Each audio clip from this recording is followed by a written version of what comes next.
What's up? Your lighting is very dim. Unlighted. Unlighted. I can brighten up your day. Oh, there you go. Natural light. Little San Diego sun for you. I'm like, full vampire mode at this point in time.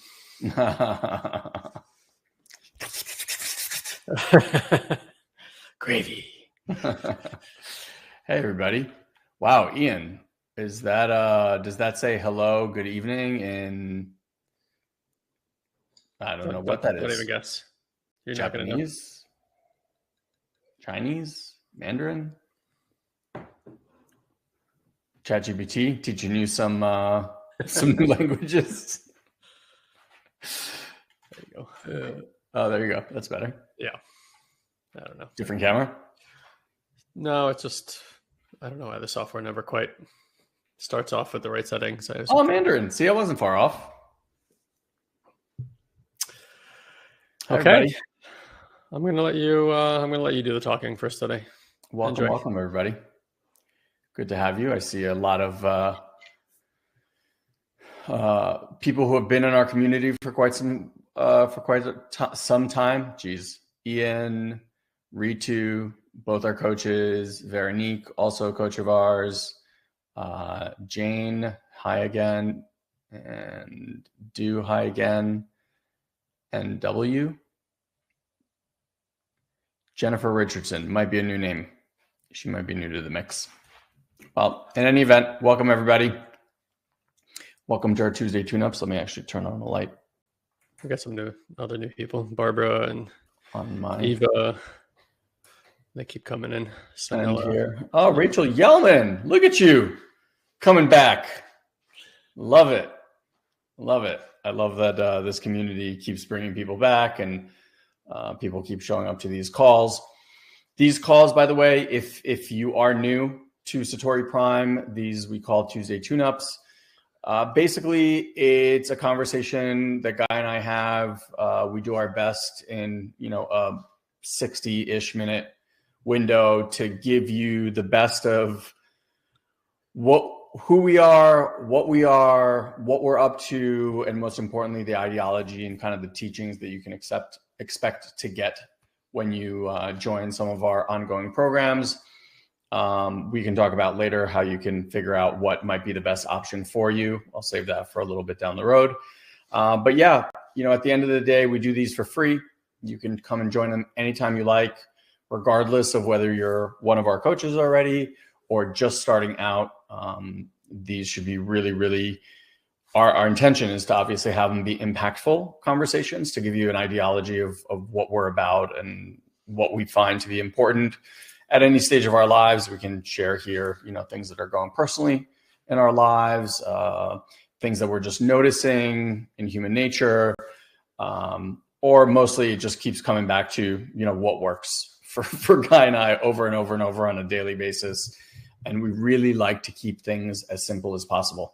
So, and generalized community gathering, just to get the family, get the mishpucha together. Get the mishpucha together. You just reminded me yesterday, we were watching the new Curb Your Enthusiasm, and he said some word, and I was like, what does that mean? And Fanny goes to me, I don't know, it's a Yiddish word. I'm not really sure what it means. I was like, thank you for the no explanation. I already knew it was a Yiddish word, and I just was looking for the definite, what it actually means. She's like, oh, it's a Yiddish word, and I'm not really sure what it means. I was like, thank you. I got that far on my own. That sounds like Chinese to me. I just don't know what it means. So mishpucha is a family. Hebrew word that comes from the word mishpacha, which means family. So that's what Guy was saying. We'd like to get those here too. Just a general gist about who we are. We are passionate, and I mean insanely wildly passionate about personal development, human development, and I would even say like human potential is something that Guy and I have really dedicated over 2 decades to doing. And by dedicating that, I mean, we have spent over 21 years, day in, day out, learning, practicing, finding new teachings, finding old teachings, creating something that is, I believe, wholly kind of our own. We've spent over $1 million on our education over the last 2+ decades. And so what you're coming to get here and hopefully dive deeper into is we have one thing that we've always looked for: what works and what works the fastest and continuously the best. And this worked for even people that have known us for many, many years. And for those of you even that like have watched MMI, our Millionaire Mind Intensive videos, that was quite a few years back, and Guy and I are very, very different today and focus on different things today. And while that education is amazing and foundational to everything that we do here, you're always going to get the latest and most effective things when you come and work with us. So that's the intention of these calls. That's a little bit about us and who we are. Is there something specific, Broski, that you wanted to bring through? I know you were kind of, I actually really enjoy, I know you've probably shared it a few times on different calls, but I've actually really enjoyed listening to what just transpired in your life. I just think it's like really raw and vulnerable. And yeah, I can share about that. It's a I don't want to say challenge, but if the raw emotion is there, it'll be there. If it's not, it's not. But it's like when you recreate the story, 3-4 times, you're not going to shed a tear every single time. Sure. But you never know. You never know. You never know. Yeah. We were on a call, which call? Oh, for a totally different community that we host calls for. And I shared it on there.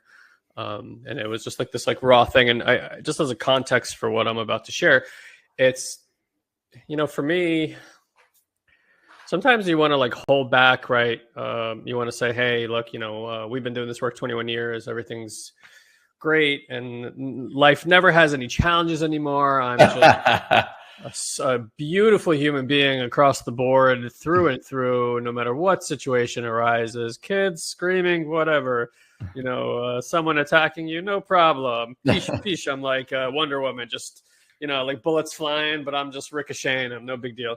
And I think for me, I can't do that. I have a tough time with any teacher that's not really raw. I mean, again, Elon and I have worked with so many teachers over the years, and like everyone has something. And it's funny because everyone has not just something, but they have like a major something. It's never, because at the end of the day, we're all exhibitions living our lives based on certain really entangled patterns in our system. And regardless of how much work you do or how much you want out of it, it seems to be from like a soul energetic perspective that we all are given this very specific lens to view life through.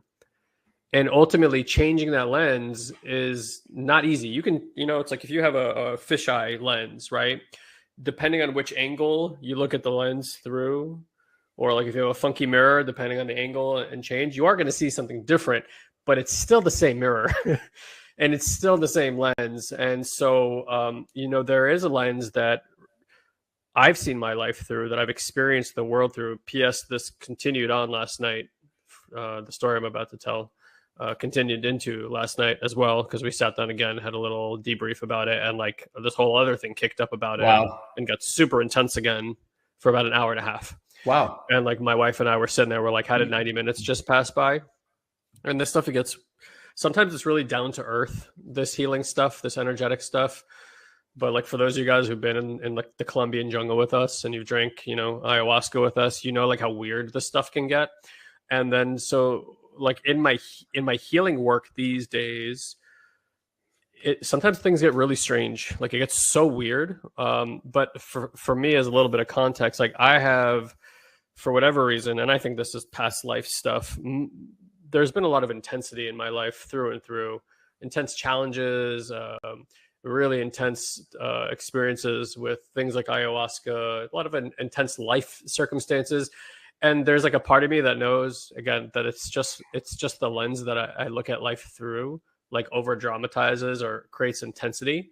And there is something about living through really intense things that I finally, there's like a negative pleasure there in my system. Oh, like, look, it's really, really hard. And watch me carry all these bricks and watch me get impaled and like my arm fall off. But like, I'll make it to the finish line. And so like, there's this weird thing in my system that wants like acknowledgement for like working really hard, or, you know, things being really hard in my life. But a lot of it is weirdly unexplainable. Like the visions I get, you know, things I've had to endure internally, and maybe some of you guys have this too. And sometimes it creates a lot of confusion, because you want to, you know, when we're looking at like healing work, when we're looking at mindset work, we're always thinking, well, what happened in my life that brought this on? Why do I act this way? Why do I feel this way? And sometimes I have difficulty in understanding exactly why I have these feelings in my body or these particular experiences that come forward. I certainly can see a pattern of, not like most of you guys, not being supported as a child in the way that I probably needed to be. For example, I have a 5-year-old at home. I would say all children are sensitive, right? But with varying degrees of sensitivity. My oldest one is an extremely sensitive boy. I mean, like wildly sensitive. He's very intuitive. One of the most emotionally attuned human beings I have ever come across in my entire life. His capacities, like you sometimes forget you're sitting with a child, because his capacities seem to be so incredible, and how he communicates about things. It's extremely advanced for a 5-year-old. And so I had this experience with my wife. So again, just kind of creating context here. I had this experience with my wife the other day. I'm sure some of you guys have had this experience too. We were on our way to a wine region here in California, which is only half an hour from where I live. It's not Napa Valley, but let's call it like an up and coming, one day, maybe a kind of Napa Valley experience. But nonetheless, there's like 60 wineries in this area. Very beautiful. And we're going up there. And my son had just gotten a haircut. And his hair had, up until this moment, we'd actually let it grown out quite a bit. And he looked like a Beatle from the 1960s, if you guys can imagine that. And when we get him a haircut, we cut it pretty short, just because his hair grows so damn long. If we didn't do that, he'd get a haircut like every 30 days or so. So anyway, he comes out. He looks adorable. He's a beautiful kid, this way or that way. So I really don't care. Long hair, short hair, but I'm always sad one way or the other. When it gets short, I'm sad. When it gets too long, because I like it both ways. I'm very conflicted about which hairstyle he should have. And so he gets in the car, and we're kind of, he's 5 years old, so you want to make him feel good about himself, and he's handsome, and we love him, and all this kind of stuff. And I'm looking in the rearview mirror, and I see his face, and like, his face has been like shaggy, like kind of covered. And when he's open, he's got this very beautiful, like smiley, expressive face. And like, so I'm looking at his face, and I say out loud, I got to get used to your face again. So my wife kind of like taps me, and to like not say what I just said, and proceeds to say that she's like protecting him because she's afraid that he's gonna, take the words as if like, that doesn't. There was something wrong with his face. Like something's wrong with his face, which again, there's some validity to that, but like the energy from where I was coming from was this like, beautiful kind of heartfelt, I love you, and I'm just getting used to your face again. And I hated that comment. I mean, like it fucking hit something in my system. Innocuous comment. Her comment. Her comment. Yeah, her comment about like, I heard I'm protecting my child, which made me feel like protecting him from me. Like this big bad monster is in the car who this like, sensitive child needs protection from. And it just hit something in my system. Right. And so like I get very irritated very fast. And again, there's a history here of like me having these experiences with my wife where I feel, I'm not saying this is real, that I feel like she's like taking kind of what I perceive as a beautiful moment and like kind of twisting the reality and making it to something that's like kind of nasty. And then I have to look at myself and I'm like, was I just being nasty without knowing that I'm being nasty? Like really, like confuses my system. It begins to frustrate it. this, that, or the other. So I get really snarky in the car, very upset about this whole situation. And it just doesn't let up. Like I'm in this snarky ass, pissed off mood for like 4 straight hours from this. And it seems, again, really innocuous. And there's a part of me that knows, I'm like, this is such an overreaction, this, that, the other. Okay. So hopefully you guys can relate to this life, right? This kind of stuff happens. So we just kind of bypass it. There's a little bit of like unpleasant energy through most of the day, but most of the day is kind of pleasant, spending time with our friends. But when nighttime rolls around, our agreement is that it doesn't work to have these conversations in front of the children, especially if they like boil over into something kind of nasty. So we said we'd talk about it at night. And when night rolled around, I honestly didn't even want to talk about it. I was like, this is going to go nowhere. We've been here before, yada, yada, yada. I feel really shut down at this point in time. I'm just like, whatever. Her opinion matters, mine don't matter. Move on, right? So I kind of say all this stuff, and I'm really speaking from this part of me that's very hurt. And my wife, to her accreditation, I mean, truly, like she, when we had a conversation yesterday about it, had mentioned her experience with receiving what I was saying, because I wasn't being very kind when I was saying the things I was saying. I was like, doing what most of us do when we're upset. We're like pointing the finger. I'm so tired of this shit. Why do we keep doing this? Et cetera, et cetera. And to her credit, like she did not get hooked into any of this. Todd, this was just 2 days ago. This was like Saturday night. Right? This is very fresh. So I'm sharing something. And again, the context here is to share with you human being human with all the training, and also how we sit when things like this are going down. So you guys understand that, like, here's how we get repair. Here's how we go into healing practices. And again, to my wife's credit, did not get hooked into any of these things I'm sloshing at her head. And just to give you guys a little bit more context, my wife has also done quite a bit of this work, and she's a profound healer in her own right, a borderline channel at this point in time. And when she's really in her zone, it's like, again, you've never met my wife, but if you have, the sense you get from my wife from like her past lives is like a spiritual royalty, like from on high. There's like a grace to her. I always see like a lot of blue royal colors around her, and it doesn't mean that she doesn't act human sometimes, but in this particular moment, she had just gone through some really intense training herself. It like helped her find this kind of stability in the face of this pattern that shows up in our relationship that is not often there, because I know where the buttons are, and she knows where mine are, right? As loved ones often do. And so she asked me a really poignant question. And again, I can't track exactly why this penetrated the illusion, but she asked me a very simple question. She asked me, what's really going on? But it wasn't the words, it was where she said it from. And to Todd, no, this is not the woman from the intensive. I hadn't met my wife at that point in time. Actually, I met her the year after that intensive. So she's like, what's really going on? And I don't know why. It was like the way she said it, how she said it. Suddenly it was like the context of what I was saying didn't matter. And I found myself in my direct experience within my body. And ultimately, this is the most important thing that any of us can come to. And we were just talking about this the other day, which is the first response that you're having internally when you're upset, anxious, stressed out, overwhelmed is never what's going on. Never. I have never seen a situation where that's the truth or reality for that individual. What normally happens, and for those of you guys who do our more advanced work, you have these distinctions. We make a distinction between a part and a protector in your system. Okay. A protector is this like the conditioning, if you want to think of it that way, that protects these soft, emotional parts inside of us that at some point were like our true essence. And in moments of trauma, when that part got hurt, some aspect of you had to come forward to protect that part. And so that's what most of us know as our conditioning or our personality or our ego. It's really just defense. It's like a defensive system that sits in front of all the sensitivity that lies underneath.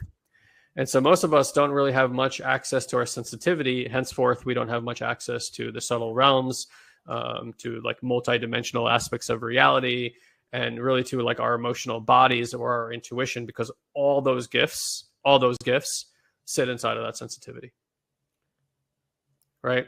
So back to the tale. So I start going into this kind of really intense experience, and I can't really say much because what I'm experiencing, and again, I've had a few days to kind of sit with this now. So I'm speaking now from having kind of sat with it for a number of days.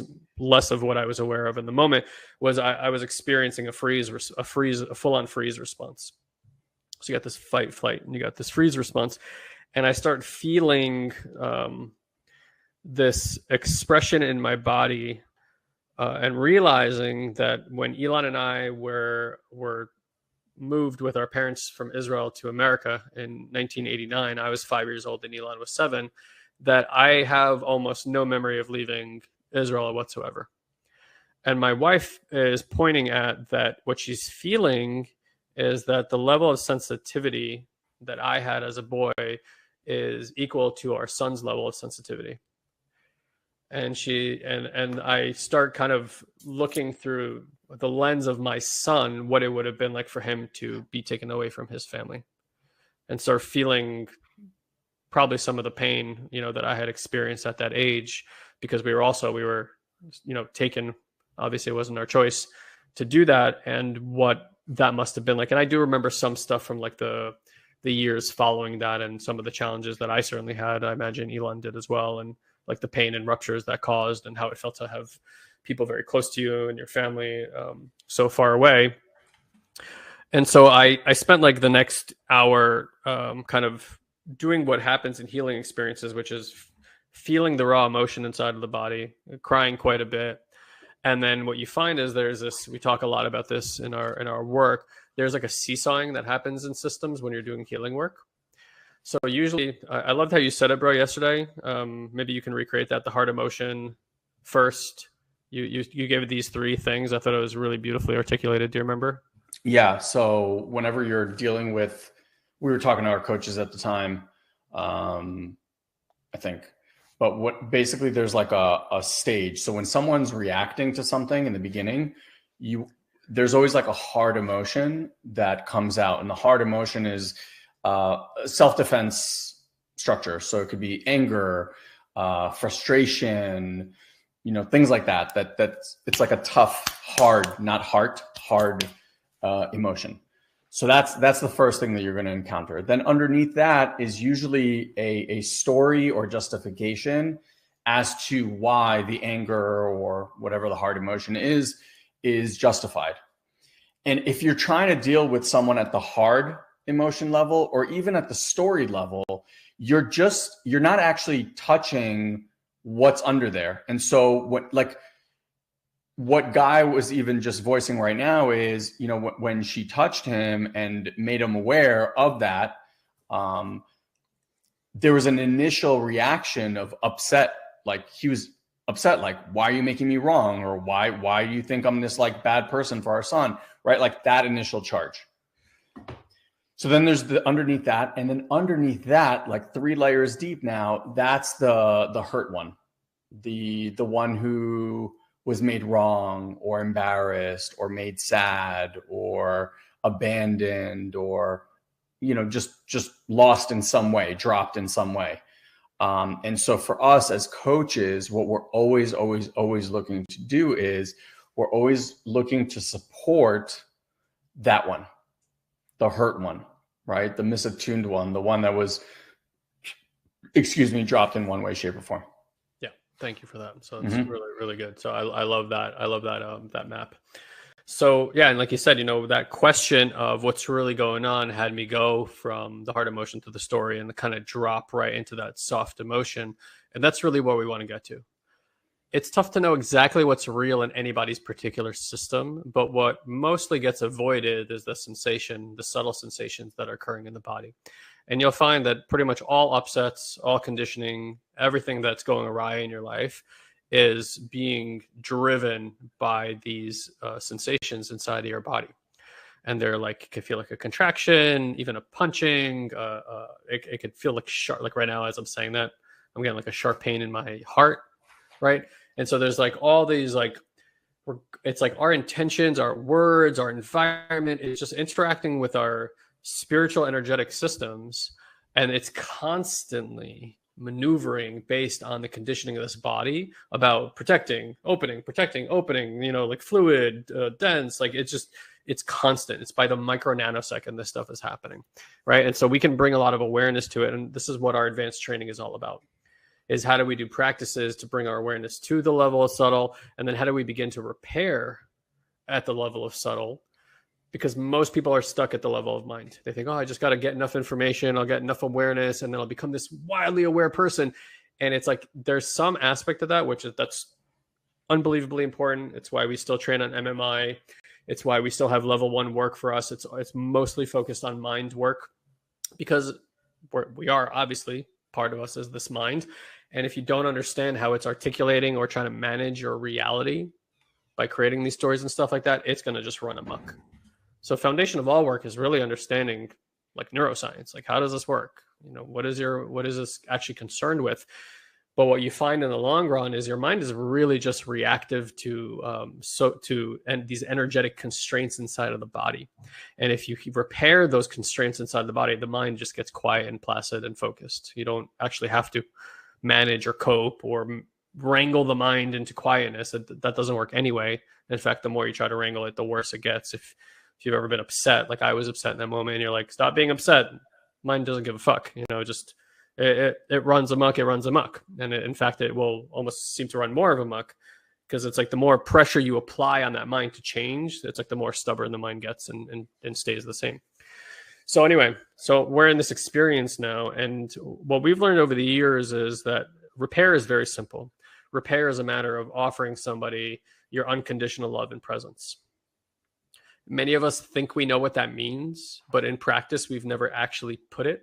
And so it becomes more of a mental construct of what it means to pay attention. Oh, like focus your mind, look at them in the eye. Oh, look, I'm here with you. And it's not that. It's really not that. I wish it was as simple as that. But if that's what it was, most of us would be doing great in our relationships. And notice how oftentimes the response we get from partners or spouses is like, you're not really feeling me, or you're not really meeting me, or you're not really getting what I'm saying, because we're like, what do you mean? I'm right here. I'm looking at you. Like, what do you want me to do? Right. And it's like, because they're looking for a felt sense, just like we all were when we were children with our parents. We wanted this felt sense of being seen. How many of us as children had the experience of being seen? None of us that I've met so far that truly feel safe, that truly know how to connect. Right. And so like, it's this weird thing that we're all looking for something that none of us can name or even know what it is that we're looking for. And it makes sense because it's not abundantly available in our society right now. And so it's not like you can look out in the world and be like, oh, that's what a divine masculine father looks like. Oh, that's what a divine mother, looks like, or had that personal experience. If you talk to a child about falling in love with a partner or spouse, they may understand the words, but they have no idea about the actual experience of it, or the actual experience of being heartbroken. Very different, right? And so with healing work, it's interesting. And we had one of our coaches just talk about that this morning. It's like as healing begins to happen, and I'll go back to my story here, but as healing begins to happen, the only way you know you are stuck in something is when you begin coming out of it. And that's kind of like the challenging rub for all of us, because you're like, oh, okay, I want to do healing work. And you have no idea what it even feels like to heal. So when the system starts letting go of stuff or metabolizing, right, or becoming more fluid, and these are all different things that happen when you're healing, it's like when you start coming out of conditioning, when you start coming out of your narcissistic neurosis, whatever it might be that's going on, it's the first time you have contrast from where you've been. So it's like you can't even look back at where you were and go, holy crap, I can't even believe I was carrying that around, or I was in that psychosis. And you can only know when you've started to let it go and come out of it. And then you see, oh shit, that's where I was. But while you're in it, it's like, that's the water that you're swimming in. You can't see it. So, we're in this experience, and what my wife is offering me, again, she's a healer. She knows what she's doing, is she's like, can I make contact with you? Would it be okay to give you a little bit of presence? Can you notice that I'm here with you? Because for the hurt little boy, my internal experience is that I'm very isolated, very alone, and the pressure is on me to take care of everything. And that's kind of the family Elon and I grew up in. And on the surface, it looks really great because you get two boys who are highly independent, who know how to take care of themselves. and who don't need much from this world at all, right? And that's how we've grown our business. That's why we're leaders in many capacities. That's why we know how to take action. And all of that on the surface looks really, really healthy until you dig underneath and what's sourcing those actions. And you realize these two kids are terrified because of stuff happened in their childhood, Elon in different ways than me. They're, scared and terrified and are constantly taking action in their lives and their relationships and their business, around their money, around their health, to try to like outwit this fear, to try to create a life that protects them from experiencing the depth of this deprivation that we probably experienced as children from, what we really needed as children, the type of attunement and emotional connection that we really needed. And so in that moment where somebody's sitting there with you, and again, this is what we teach and what we practice here as I think level of community, why it's so effective, because we have so many people working on this together, is how to offer people that connection. And in finding that connection with my wife, even if it's just like peeking out from an itty bitty hole and just like seeing somebody there, through awareness, the emotions start to fly very strongly.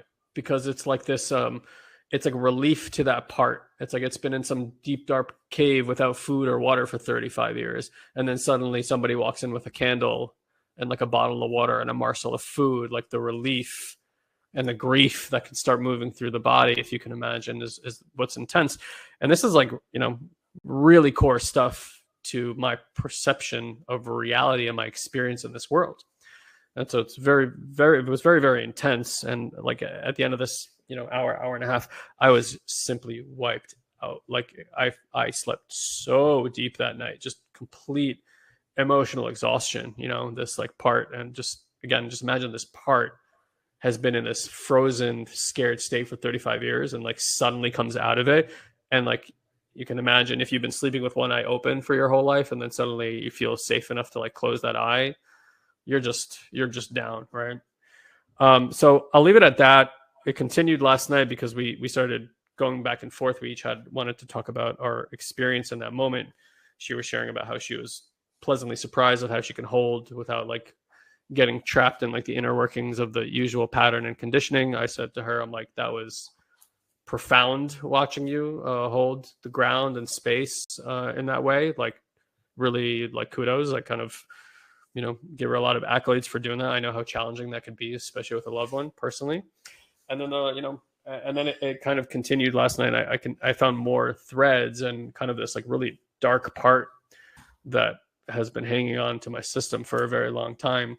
And so, look, I can't tell you, nor do I believe that any of us need to be going through these kind of experiences for trying to get towards some kind of resolution.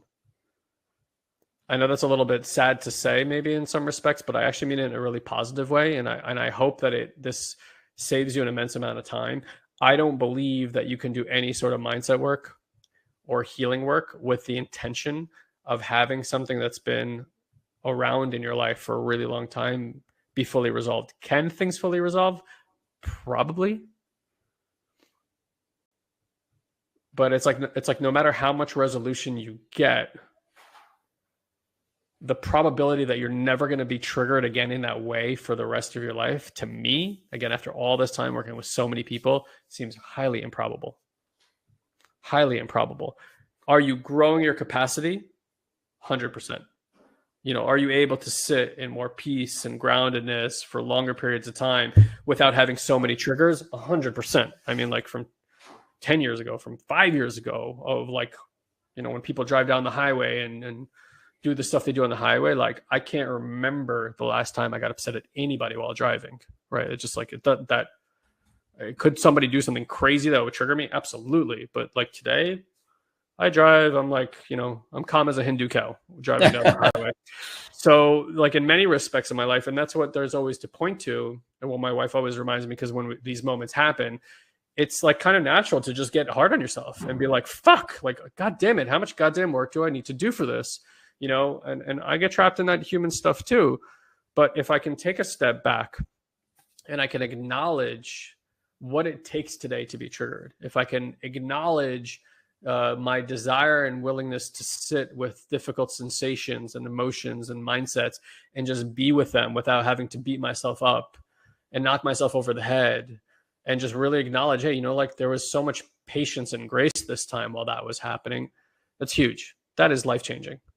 Relationship changing, business changing, health changing. I mean, like you name it, right? And so maybe one of the conclusions you can take away from this is, number one, we're all human. You're gonna get in your stuff once in a while. It's gonna happen. Okay. And hopefully by me sharing that, the reason I always share this stuff is because I want you to know that we're still human, and doing this work should not dehumanize you. In fact, it should make you more human than you've ever been before. Yeah. My main goal for everybody would be, go be the child you were always meant to be. Go back and be the sensitive child that you were born to be. And if you had a world and caregivers and society that was perfectly attuned to you, and you didn't have to create a reason and a personality and wear a mask to make yourself feel safe in this world, you would have remained that sensitive little child who believed in awe and believed in magic and believed in the wonder. And so your life would be full of magic and wonder and awe. You would have never conditioned that out of yourself. And it doesn't mean that's what reality is, but to a child, that is what reality is. So when the awe and the imagination and all that stuff goes away, we can say that's a matter of conditioning. We think, oh, that's because you become an adult. I don't buy that. I think we beat that out of children. We make it not okay to be that way. You got to get into this adult world. You got to put childhood things away. I wish I still had childhood things. I wish I still saw the world the way that my son sees the world. And so the work is not about adding more intelligence or more wisdom or overcoming or manipulating it. It's really about subtracting. It's really about removing all the junk, all the conditioning, and all the crap that you picked up along the way, and learning how to put that stuff down so that the child can feel safe enough to come forward and express that which they truly are, that which you truly are, that which all of us are. We all just wanted to be children that were fully accepted just as we were, without having to maneuver or manipulate or conform our bodies and our minds and our energy and our emotion to some world that dictated what you had to do to protect and survive in this world. And I truly believe that's the world that we're moving towards, because that's what consciousness does. As far as I can tell, as far as Elon can tell, the byproduct of doing work like this is always more compassion for yourself and other people, more well-being, more connection, more love. And I think that fundamentally, if you have people who live in those states, inevitability of changing the world, right? So of course I could share more about what happened the night before, but I'll leave it at that for now. And I hope that there are good and profound lessons for you there. I hope it kind of takes the pressure off. Guys, you're not here to resolve things. You're here to learn how to love every aspect of yourself, every part, every protector, every little micro nuance, subtle thing that arises in your life is requesting your attuned presence and unconditional love. And when every aspect of yourself can come forward and express in this way, so too the gifts of that part of you and the protector can come forward as well. Because anger by itself inherently is nothing wrong with it. Anger is only bad when bad. It's not even bad. Anger is only what it is in our society when it's distorted and where it's coming from a place of feeling unsafe. But if you were like in trouble and you needed to find anger in order to protect yourself, it would be very appropriate to have anger arise. That energy is also the energy of truth. It's also the energy of charisma, right? It's also the energy of like knowing what you fucking want. And those are really important gift aspects that if we didn't have anger, you also wouldn't have contact with those qualities as well. And so there's nothing wrong with any inherent quality. We always just want to say, hey, is this in distortion or is this coming from a clean place? And you guys have all been in enough relationships in your life to know you can feel the difference when somebody is coming in contact with you and representing themselves and communicating with you, and it feels clean versus they say, and it's coming from what may feel like a sort of manipulation. Another way of saying it's just distorted due to whatever conditioning that person has. It's not their fault that they're doing that. It's survival in that moment, basically. even at like these like nuanced micro responses that people have. And so it's like all of that we gets to be received in love. And the more love we bring to it, the more conditional, the more presence we can give it to it, this stuff gets cleaned up. It's just how the network of reality kind of works. It cleans itself up when we bring our presence to it. Yeah, beautifully shared. And one of the things that I want to just offer everyone here, and I think this is what Guy is like ultimately pointing to, is the more you do this kind of work, it doesn't stop life from coming at you. Like life is going to keep coming at you, right?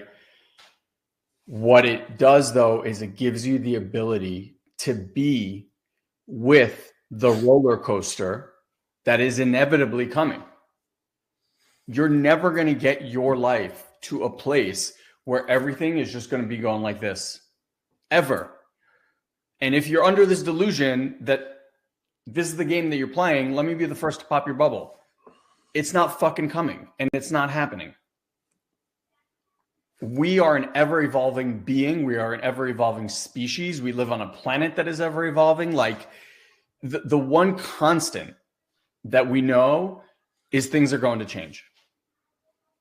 And we have very, very little to say about what that is like. You don't need to look very far to realize, like, look at COVID, look at the war that happened between Ukraine and Russia, look what happened in Israel, look what's happening in all these places all over the world. You think people woke up on that day and were like, it was every other Saturday? Like, we have no clue what is coming down the pike. I worked with a functional medicine doctor, and he gave this great analogy. He said, people treat their health very in the moment. And he goes, health is like rafting down a river. And for a while, everything looks great. You're like, woo, we're having fun, we're rafting, blah, blah, blah. But he's like, if you don't have a good enough out there view of what's happening, you don't know when the waterfall's coming. And once you see the waterfall, it's too late. And so I think when we do this level of work, really what we are opening up our nervous system, and these are like scientifically proven methodologies that we use and train you on. When you learn to down-regulate your nervous system, what happens is you create internal emotional resilience, meaning that as life is coming at you and like pushing up against you, you have created this ability to both be flexible and bounce back. So whereas something may have pushed you and kind of like snapped you, I have these conversations with people all the time. I'm like, if this exact moment would have happened to you 2 years prior to you starting this journey with us, where would you have been? And they were like, oh my God, I'd be out for like 3-6 months. I'd be on pills. I'd be, all these kind of things. And I'm like, and now? And they're like, I worked through it in a day. And yeah, maybe that day is going to be a really fucking intense day. Or maybe it takes you a week or even a month. But a level of awareness to go through something is vastly different than getting hit over the head over and over and over again with a baseball bat and have no idea how to defend or where it's coming from or why it's happening. And then you get into that whole world.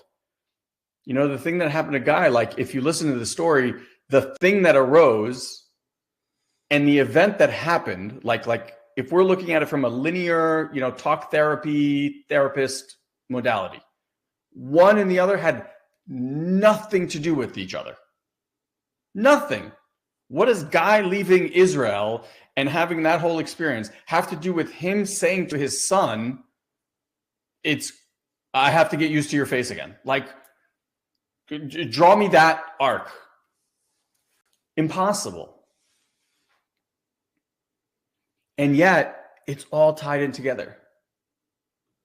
People come to us and they're like, I really want to work on my career. I'm like, okay, let's start with that. But here's the thing. You work on your career, that's working on your health. That's working on your relationship. That's working on your self-love. That's working. There is no, I want to work on this. It's all the same. It's all one big mishmash of intertwined things. And so when we learn to shift these things internally, it really, like, it just makes life so much more fluid and so much more effortless. And I don't know about you, like, I'm not a big journal guy. I stopped taking notes really, really early on in my personal development courses career, because I realized, like, I sit there and I'm very intent and I take all these notes and blah, blah, blah. And I have notebooks that I saved. Ask me how many times I've gone back to read any of them. Never. You know, when I opened them, when we moved out of our house in New City to move down to Boca, and I found all the notebooks and trappers and all that stuff and all the notes and all the things that I saved. And I was like, oh, yeah, I forgot about these. And so because of that, to me, what I'm looking for is I'm looking for things that work on me instead of me having to recall and work on all the time. So all these processes where people are like, okay, if you're in this situation, you know, stop and ask yourself this question. And then if you answer this, ask yourself that question. And then by the time you get to step 3, you're like, what the fuck was step 3? Where's my notebook?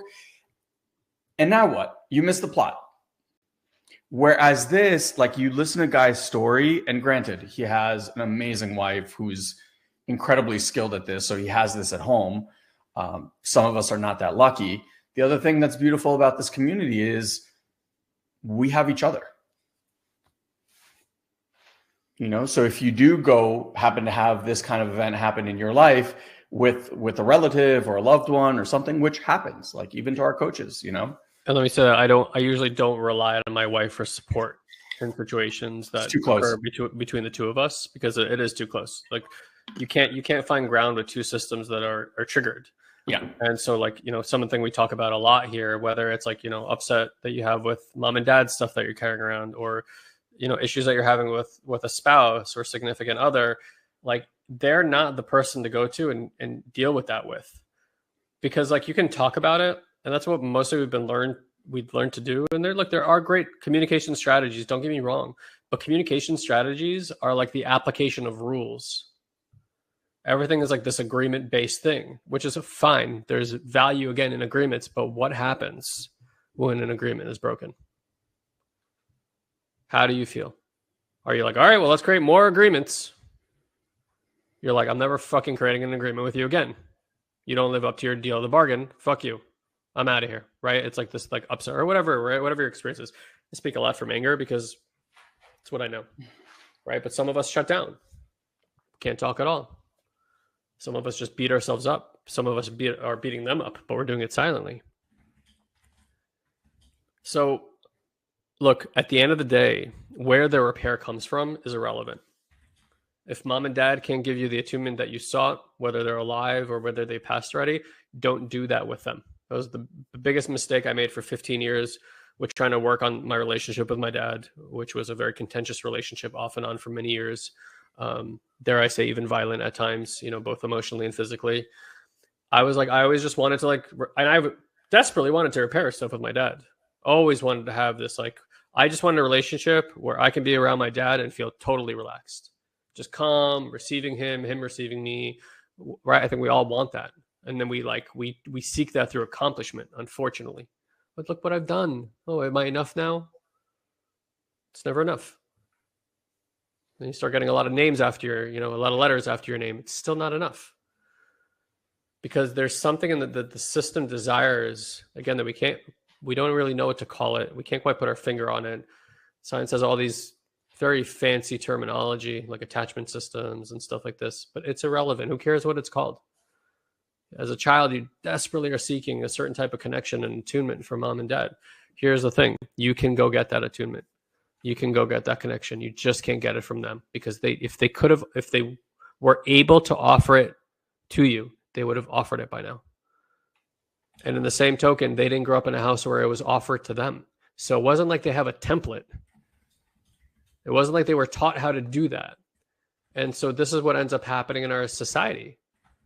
There is a passing down of distortions and disillusionments from one generation to the next. Everybody seeking the exact same thing. Everybody feeling not full, despair, not connected with, not understood, not seen. And then you have children, and it's the only thing you know how to do is to respond to the children the way that you were responded to when you were a child. Every parent knows this intuitively. It's like, there I am doing the thing I promised myself I would never do. Because when you were a kid and that was done to you, you said, I'm never going to do that to my children. And then guess what happens? You knee-jerk response yourself into that, because that's what's inside of your nervous system. That's what's hardwired in for when you're 1, 2, 3, 4, 5, 6, 7 years old. You can't help yourself, and it's not your fault.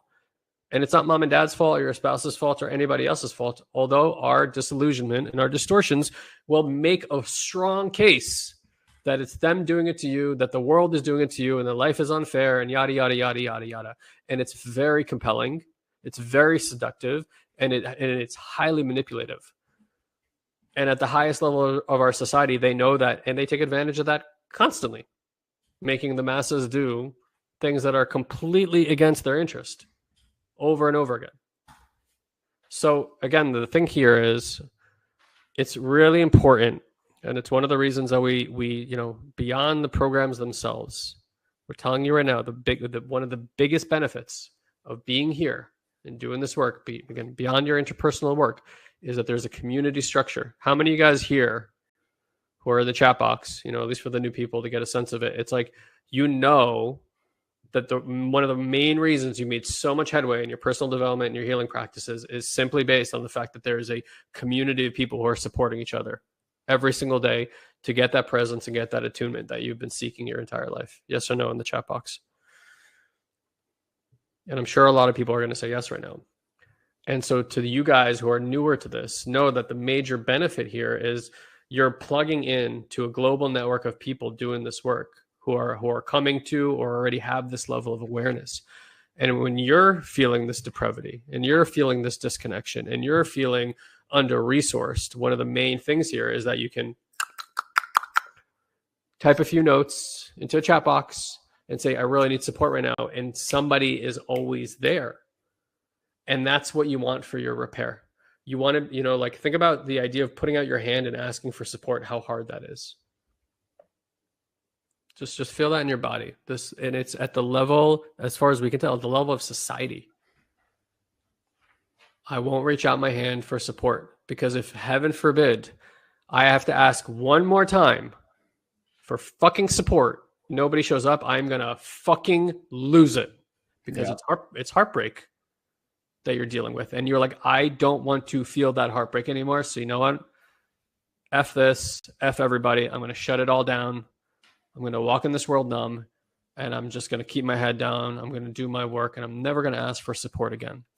And I want to also offer that same distortion and view of reality then translates itself to your relationship to the ethereal or to God or however it is that you name it. And so it's like, if society won't support me, God won't support me. This other field of energy can't support me. Nothing can support me. I'm all by myself. It's a terrifying place to be as a little creature in this world who believes that there's no sign of support anywhere. And I'm preaching from the choir as to my interpersonal experience of how I felt about all those systems. However, as I've repaired, that connection is being reestablished. It's like being hooked back into the umbilical cord, so to speak. Something is resourcing you. There is a divine nature that we cannot really argue against. I don't care if you're atheistic, like you believe that there's electricity in your house, so there must be some energy moving, right? Like something that you can't see. And so like energy, we can't see it, but we certainly measure it. We know it's a real thing. And you can't tell me that energy is not impacting you. You can't tell me that gravity is not impacting you, right? It's ridiculous. So at some level, there's a trust that's been broken that needs to be reestablished at the level of society. And it really starts with each individual person,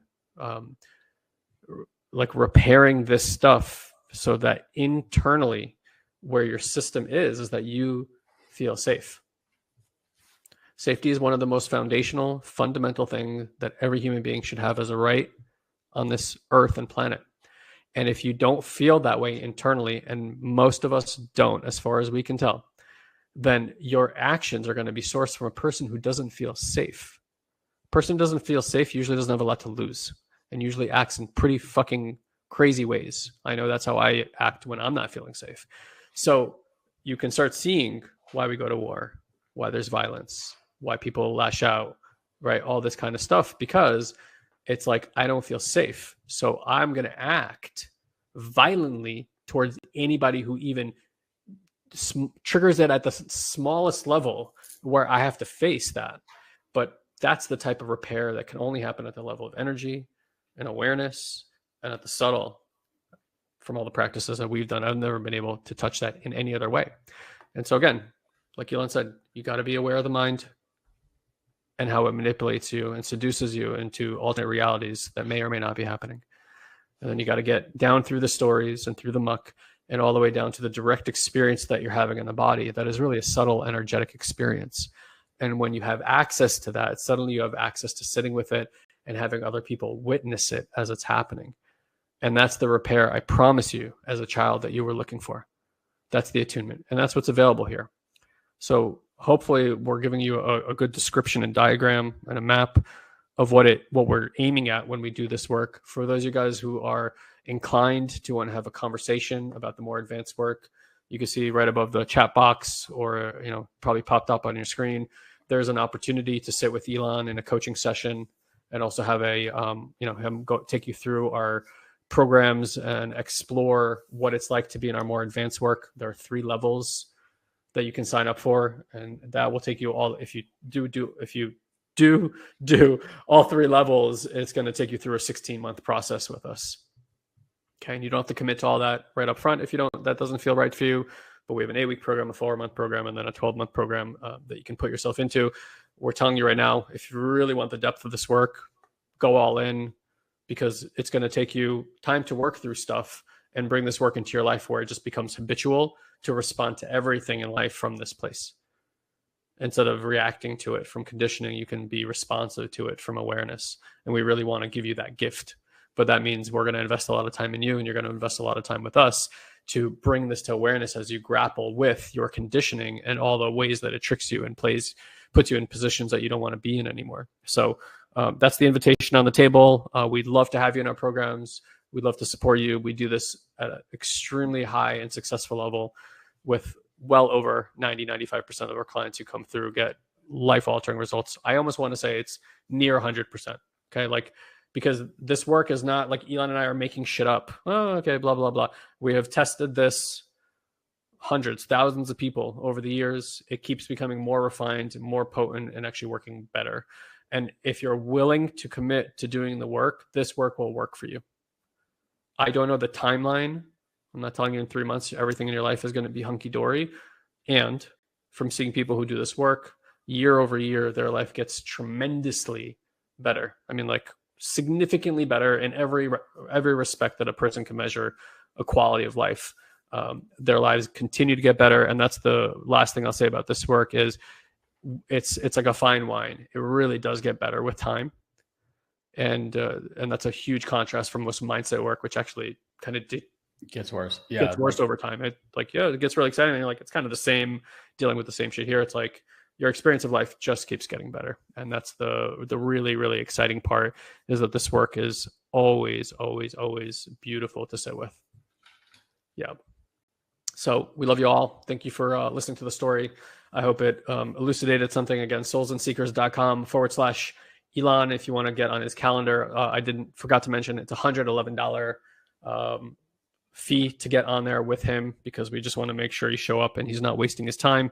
However, if you do move forward with the program, you can use that as a credit for any of our programs moving forward. Okay. All right, everybody. We'll see you back here next week. If you need us for anything, shoot us an email or find a way to contact support@satoriprime.com. Thank you all. Bye, everybody.